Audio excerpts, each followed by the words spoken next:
All right, let's start. So first of all, thanks everyone for joining my talk, Developing High Impact Malware with Minimal Effort.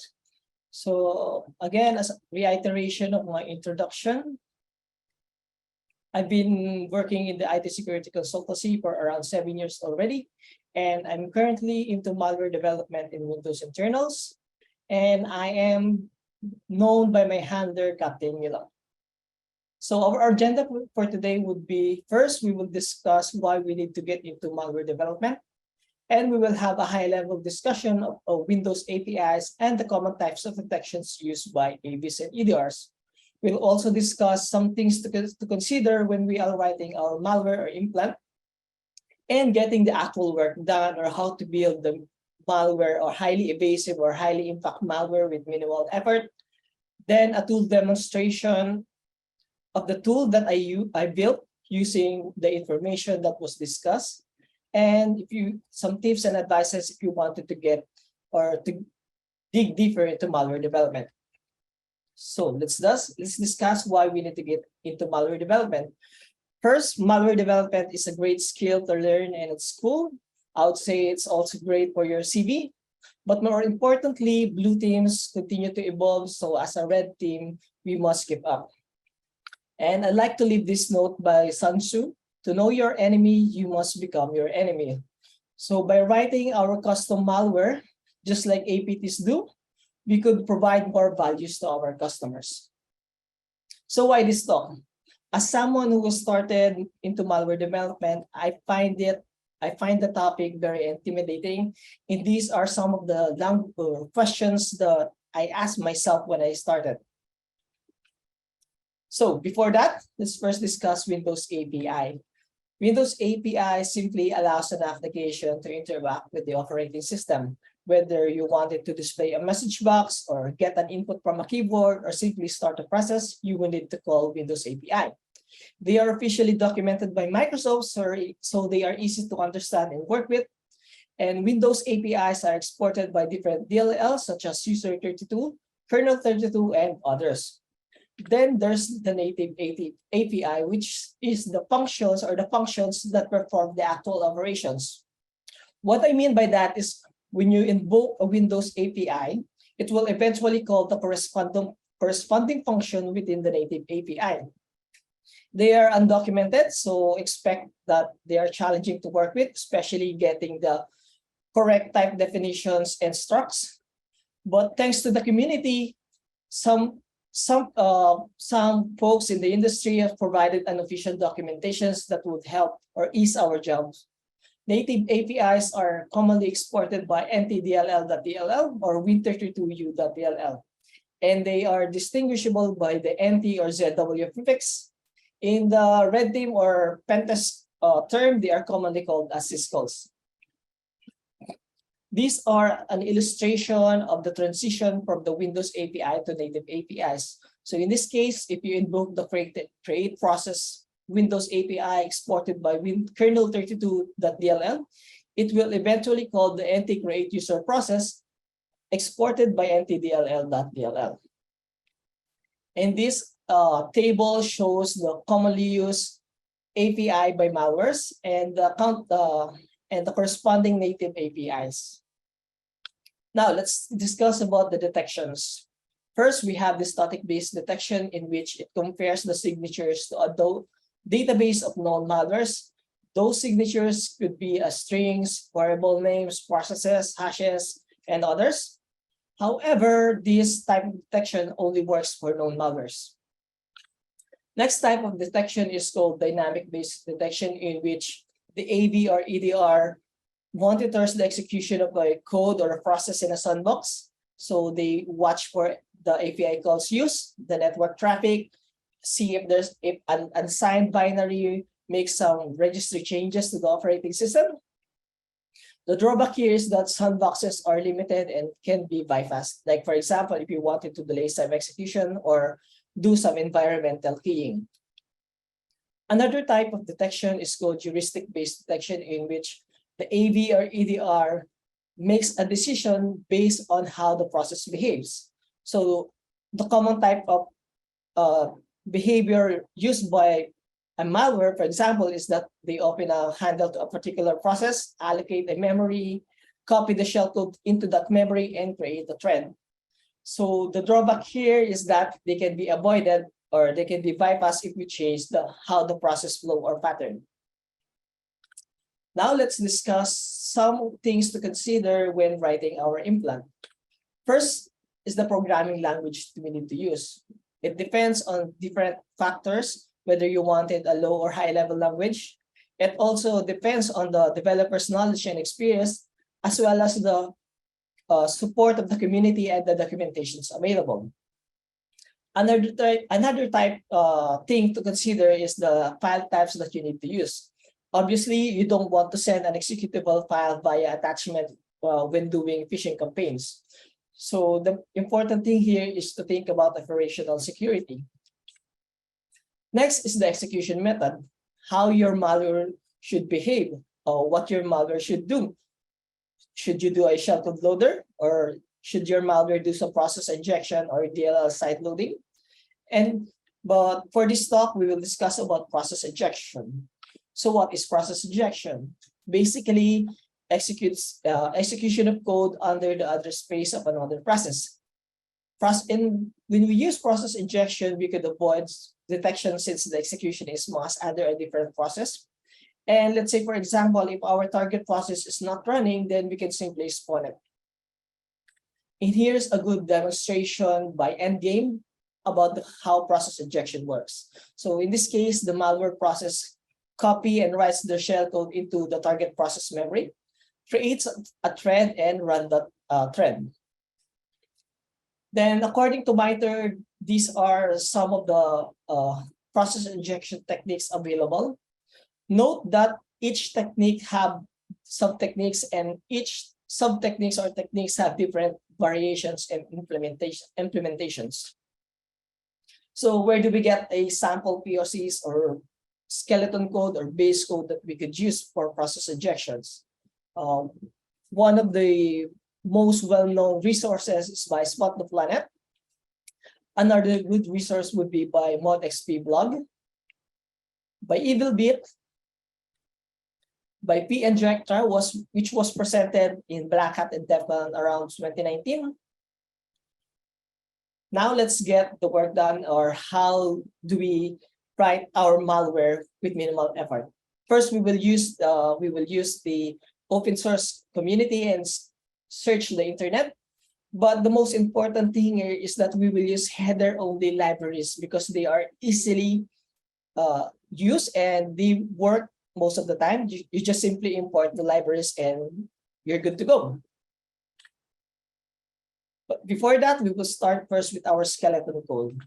So this is our skeleton code, which was taken by Spot the Planet with some modifications.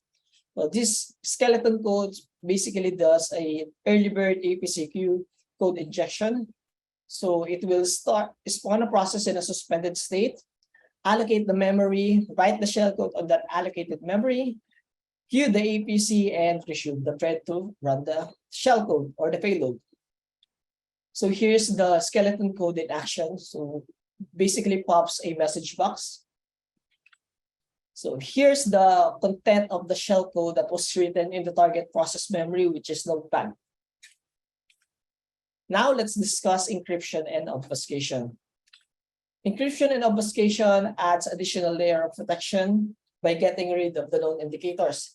You could apply encryption of obfuscation to your shellcode, strings, function calls, and there are different implementations and algorithms that you could use. I would say encryption and obfuscation is a must, but beware though, because too much obfuscation yields to a higher entropy, and a higher entropy means or could be an indicator. So shellcode encryption. Shellcodes generated by MSF Venom are heavily signatured, so shellcode encryption is a must. Well, obviously, it's always better to write our custom shellcode or encryption algorithm. That makes the detection harder.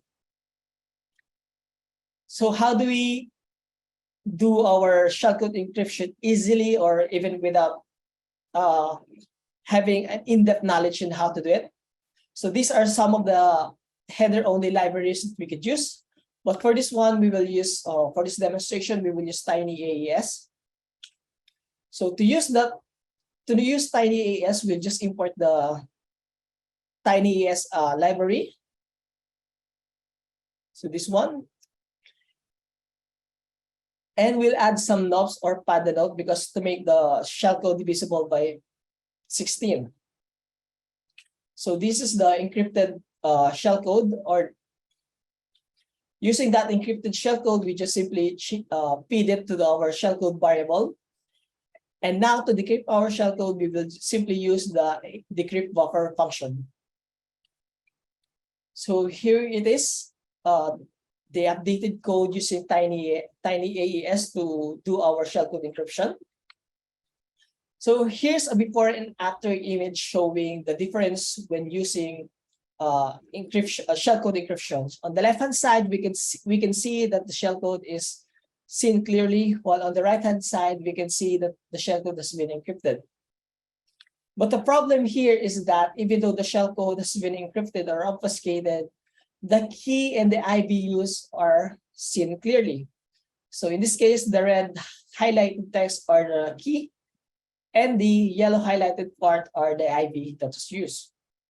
So how can we hide or obfuscate our key and IB? To make things easier, we could simply stack them or cuts them into array of characters. This way, making the strings into array of characters, we can simply make them smaller and difficult to extract from the binary. We could also do this in our shellcode. So here's an example, or the difference showing the difference between an obfuscated key and IB and the obfuscated key and IB. All right, let's move to string obfuscation. As we can see in our code, our skeleton code, we use the following string to spawn the notepad process. And using the strings binary from sysinternals, we can easily extract that particular string. So how can we hide that? We can use the following header-only libraries to make things easier. For this one, we will use the skcryptor. To use it, just simply import the library and feed the actual string into this skcrypt function. So here's the before and after image showing the difference after using the skcrypt library. On the top image, we can see the strings that was used, while on the below image, the string has been hidden.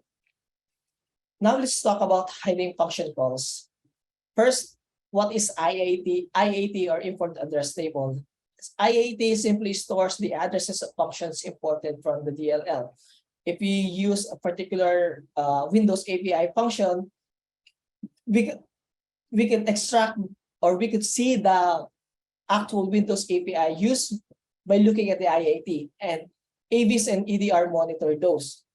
We could simply evade this or hide the IAT, the Windows API used by using the syscalls. But unfortunately, some of the Windows APIs or native APIs are hard to use, especially the anti-create user process. So here's an image highlighting the Windows API that was used in our skeleton code. Now, how can we hide the function calls that we use? These are some of the libraries that we could use, and for this talk, we will talk about lazy importer. To use it, simply import the library and feed the LFI function with the actual Windows API that we use. So here's the difference showing the before and after using the lazy importer library. So on the left-hand side, we can see that the number of entries is 21, and on the right-hand side, it was reduced to 15. Next is anti-sandbox. So there are different methods on how we could evade sandboxes, one of which would be virtual environment detection. in which we check with the hardware resources that being used, check if there's any human-like behavior such as mouse movement or recently opened documents, or any running processes on that sandbox.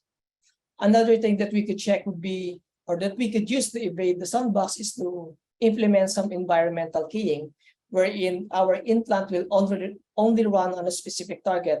Let's say, for example, it will first check the domain name or the computer name of your target, and if it doesn't match, then your implant will not run. Another method would be timing attacks, wherein we could do some execution delays using the sleep function or the anti-delay execution. And there are tons of sandboxes or methods that we could use. Here are some of the available resources. However, these are not header-only libraries, and based on my research, I haven't found any header-only libraries that we could use. But these resources are really good in a sense that you could simply copy some of the codes and implement them into your implant. Next, we will discuss about evading Userland API hooks. So how Windows API hooking works. First, any AVR or EDR injects its DLL in a newly created process, and then it will hook for a specific or malicious API calls. The hooking is done by replacing the first instruction of the hook function with the jump instruction, and then it will redirect the execution inside the AV or EDR DLLs. The AV and EDR or the AV or EDR will then analyze the parameters used, the sequences of or combinations of the Windows API calls, and based on the decisions, it will identify whether that particular process is a malicious or not. If it is malicious, then the process will be terminated. And if not, the execution will jump back to the hook function. Here's an illustration showing how the normal Windows API works. So in this case, the transition is simply from create process W to create process internal W, then into the native function and to create user process, and finally to a syscall. And here's an illustration with API hooking. So in this case, let's say, for example, if the native function anti-create user process is hooked, it will redirect the execution inside the EDR.dll, and it will check some functions, the arguments used. If it is malicious, then it will make some detections in alerts. If not, then it will proceed as normal and make the syscall. So how do we bypass Userland hooks? There are different methods that we could use. First would be to avoid using the hook functions. This is simply use different functions or use some not well-known or uncommon Windows APIs. It's quite hard though, because you have to make your own research and do not publish it to the community. Another method would be patching the patch, in which we basically restore the original instruction that was overwritten by the AV or EDR. Another method that we could use would be to do some DLL unhooking, in which we replace the DLL with inside the memory, which is tampered by the AV and EDR, with a clean copy that was stored on the disk. Another one would be to use the syscall, in which we invoke the API's corresponding assembly code. Well, for this talk, we will talk about the direct syscalls or use the direct syscalls. And these are some of the available libraries that we could use to use direct syscalls. For this one, we will use inline syscall. So here's using inline syscall to generate the structs and type depths that we need. These are the functions within the native API functions that we need to use, or that was located or within our skeleton code. A tip though, to make generating structs and type depths easier, use syswhisper tool to lessen the burden, because finding or getting the correct type depth and structs is quite hard, and sometimes it will not work and sometimes it will. It also depends on the version of the operating system used. So how do we use inline syscall?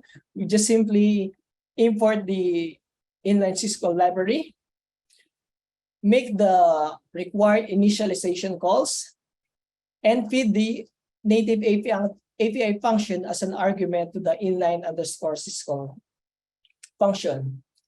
Note that when you use this library within Visual Studio, you make sure to use Silang as your platform toolset. So here's running using the inline syscall in action and running the updated code. Now, let's talk about the tool that I have created using these libraries that I have discussed. It's called Lazy, and these are the features of the tool. It uses direct syscalls and native API functions. So most of the code or functions used are native APIs. It has some import address evasions, and the payloads are encrypted both with XOR and AES. The keys are randomly generated and also do some automatic padding if the payload is not divisible by 16. It also does a byte-by-byte in-memory decryption of the payload. The strings are XOR encrypted, and it also does some PPID spoofing. It also makes a blocking of non-Microsoft signed DLLs. And as an optional feature, it also makes cloning of the particular process icons and file attributes. And you could also sign your implant with a spoof certificate. And currently, it supports the following execution methods. The first 3 execution methods requires a sacrificial process. And note that in the kernel, in the method number 3, which is kernel callback table, the sacrificial process must have a GUI. And another note is that this particular execution process or method sometimes work and sometimes it doesn't. And the other ones doesn't require any sacrificial process. So these are the libraries that I use for this tool. I use Tiny AES to encrypt my shellcode. I use skcryptor to XOR encrypt all the strings that I use, and the Lazy importer library to hide the IA table, and inline syscall library to make to call the direct syscalls to evade Userland hooking. Now here's for the demonstration of the tool.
Hey, Elvin, can you talk us through what's going on right now with the demo?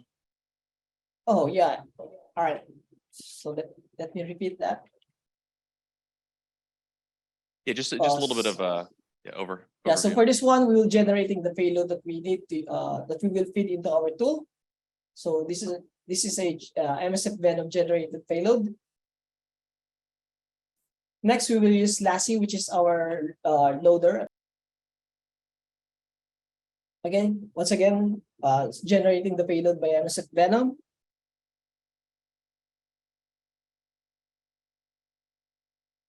Then we will use the tool to make our malware. So in this case, we're spoofing the Process Explorer binary and signing it with a spoof certificate coming from sysinternals.com. So this is the generated binary that was, and this is the cloned icon and the file attributes, as well as this is showing the certificate. So in this case, it is invalid, obviously, because it's a spoof certificate. In this case, we're downloading the generated binary into the target machine and running it. and the shellcode the shell was obtained. So as you can see, there's no detection coming from Windows Defender. Note that the current detection was only valid last week, right before I submitted my slides. So how's our detection rate, or how our malware or implant fares with AVs and EDRs? So at the time of testing, we don't have any detection, as you can see in this image. So now, before I end this talk, let's first discuss the pros and cons of this approach. First, the pros. Obviously, using header-only libraries will work right out of the box most of the time, especially if the libraries used are well written and supported by a lots of community. And using header-only libraries and easy to use and saves us a lot of time. So it also saves you from banging your head when writing your own malware or implant. But the problem with using header-only libraries is that your binary becomes bigger because you're importing some unnecessary code which your malware or implant doesn't use. And more importantly, if you didn't dig through or read the code, you don't have an understanding of what is happening or how the code works. And if the library that you use is publicly available, chances are they are already signatured. So where to go from here? If you wanted to dig deeper into malware development, I suggest reading the following books, especially Windows internals. And obviously it takes the following highly recommended courses. And follow these people, these amazing folks from Twitter. So this is in no particular order, and this is not the full list. And lastly, which is I think is very helpful into malware development, is to join the hacking community. And I like the following tweets, so I'm leaving it here. So as you can see in these tweets, they're saying that most of the techniques are used by red teamers nowadays have been already developed by cheat developers or game crackers. So I highly suggest joining the game hacking community. And these are the game hacking community that I highly suggest. That's it for this talk. Thank you very much.